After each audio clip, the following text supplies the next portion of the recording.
A woman doctor on duty decided to take a few moments of rest after exhausted duty, and what happened in turn was brutal rape and murder. అసలు ఏం జరుగుతుంది మన ఇండియాలో? రోజు రోజుకి పెరిగిపోయే అత్యాచారాలు, అన్యాయాలు, దారుణాలు, దౌర్భాగ్యాలు. ప్రాణాలు బ్రతికించాలనుకున్న డాక్టర్స్కి ఇలా జరుగుతుంటే సామాన్య ప్రజల పరిస్థితి ఏంటి అని చెప్పేసి ఇండియాలో ఉన్న ప్రతి ఒక్కరు ఈ విషయాన్ని సీరియస్గా తీసుకున్నారు. ఇంకోవైపు ఈ ఇష్యూపై చెత్త పాలిటిక్స్ జరుగుతున్నాయి. ఈ ఇన్సిడెంట్ జరిగి ఇప్పటికీ దాదాపు 2 వారాలు అవుతుంది. ఈ 2 వారాల్లో జరిగిన అతి నీచమైన విషయాలు విన్న తర్వాత నాకు ఈ సొసైటీపై అసహ్యం వేయడం స్టార్ట్ అయింది. అసలు ఈ 2 వారాల్లో ఏం జరిగింది? ఇండియాలో డైలీ యావరేజ్గా 90 అత్యాచారాలు రిజిస్టర్ అవుతుంటే ఈ ఒక్క ఇన్సిడెంట్ గురించి ప్రజలు ఎందుకు ఇంత రియాక్ట్ అవుతున్నారు అనే విషయాల్ని ఈ వీడియోలో డీటెయిల్గా తెలుసుకుందాం. విక్టిమ్ యొక్క ఐడెంటిటీని రివీల్ చేయడం మర్యాద కాదు కాబట్టి అందరిలాగే మనం కూడా తనని అభయ అని పిలుద్దాం. అభయ పోస్ట్ గ్రాడ్యుయేట్ ట్రైనీగా వెస్ట్ బెంగాల్లో ఉన్న RJKR మెడికల్ కాలేజ్లో 2nd ఇయర్ చదువుతుంది. అయితే అభయ ఆగస్ట్ 8 రోజు నైట్ కొలీగ్స్తో కలిసి డిన్నర్ చేసి ఒలింపిక్స్ చూస్తుంది. ఆమె అప్పటికే 36 అవర్స్ హాస్పిటల్లో డ్యూటీ చేసింది.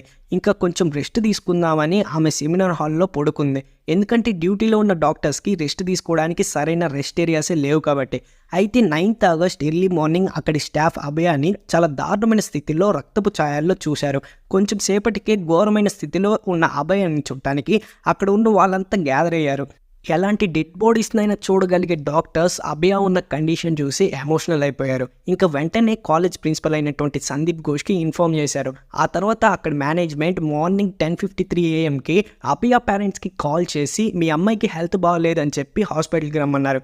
అలాగే 22 మినిట్స్ తర్వాత అంటే 11:15 AM హాస్పిటల్ మేనేజ్మెంట్ వాళ్ళు అభయ పేరెంట్స్కి ఫోన్ చేసి మీ అమ్మాయి ఆత్మహత్య చేసుకుంది, వెంటనే రండి అని చెప్పారు. ఈలోపు 11:30 కల్లా పోలీసులు సంఘటన స్థలానికి వచ్చేశారు. ఆ తర్వాత అభయ పేరెంట్స్ కూడా వచ్చారు. కానీ అభయ వాళ్ళ పేరెంట్స్ని అభయాన్ని చూడనివ్వకుండా 3 అవర్స్ వరకు వెయిట్ చేయించారు. మా అమ్మాయిని చూడనివ్వండి అని వాళ్ళు రిక్వెస్ట్ చేసినా కూడా వారు పట్టించుకోలేదు. ఆ తర్వాత అభయ పేరెంట్స్ అభయాన్ని చూసి చాలా బాధపడ్డారు. बच्ची का पैर दोनों राइट एंगल में मिला गया, एक पाँव बेड के इस तरफ, एक पाँव बेड के इस तरफ मिला गया. అభయ ఇన్క్విస్ట్ రిపోర్ట్ చూస్తే చాలా దారుణమైన విషయాలు బయటపడ్డాయి. Bleeding from both eyes, bleeding from mouth, bleeding from vagina, injury in left leg, injury in stomach. ఇంత దారుణమైన ఇంజురీస్ అయిన అభయాన్ని చూస్తే ఎవరైనా సరే మర్డర్ అనే చెప్తారు. కానీ ఆ కాలేజ్ ప్రిన్సిపల్ అయినటువంటి సందీప్ ఘోష్ విక్టిమ్ పేరెంట్స్కి సూసైడ్ అని ఎందుకు చెప్పించాడు? అంతేకాకుండా ఈ ఇన్సిడెంట్ గురించి ఆ ప్రిన్సిపల్ ఇచ్చిన స్టేట్మెంట్ చూడండి. రాత్రి వేళ ఒంటరిగా ఉండటం ఆ అమ్మాయి నిర్లక్ష్యం అంట. ఒక విద్యార్థిని పట్ల ఆ ప్రిన్సిపల్కి ఉన్న సంస్కారం ఏంటో ఈ స్టేట్మెంట్ ద్వారా మనకు అర్థమవుతుంది.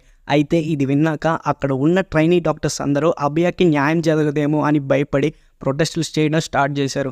ఈలోపు పోలీసులు ఇన్వెస్టిగేషన్ చేసి నిందితుడిని పట్టుకున్నారు. అంత త్వరగా వాడు ఎలా దొరికాడో తెలుసా?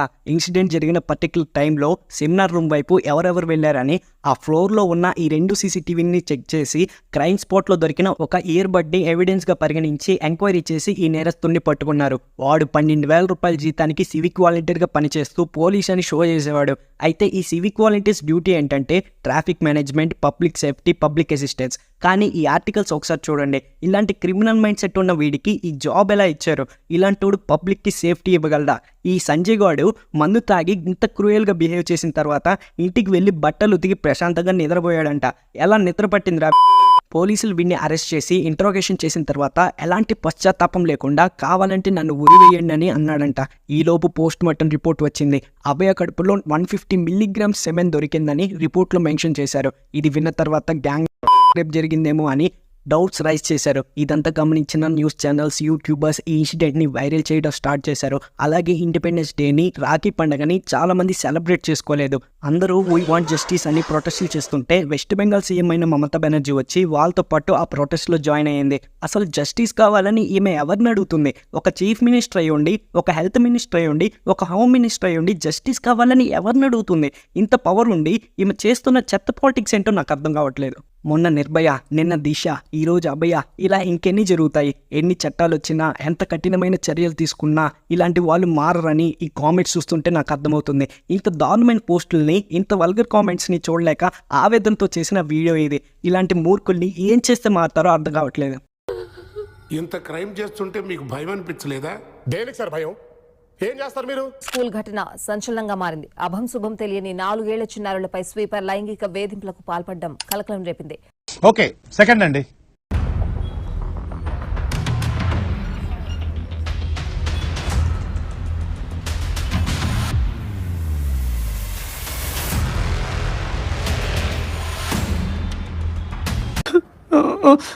ఎందుకు ఏడుస్తావు? కొత్తగా ఏం జరిగింది?